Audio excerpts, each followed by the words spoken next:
Making your first $100 online doesn't require coding, a business degree, or thousands of followers.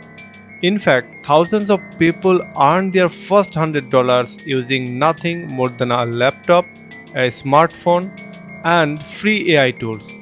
Now, let's be clear about one thing, and that is businesses constantly need blog posts, product description, email, newsletters, and website content.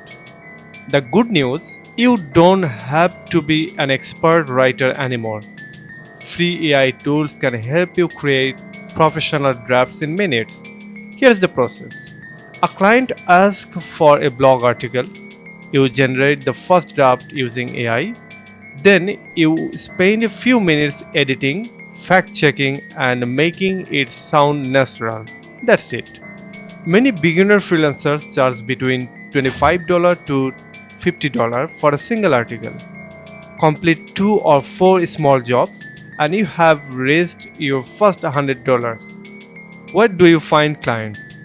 Fiverr, Upwork, Freelancer, Facebook business groups, LinkedIn, local businesses. Businesses care more about getting quality work than whether you are been freelancing for years.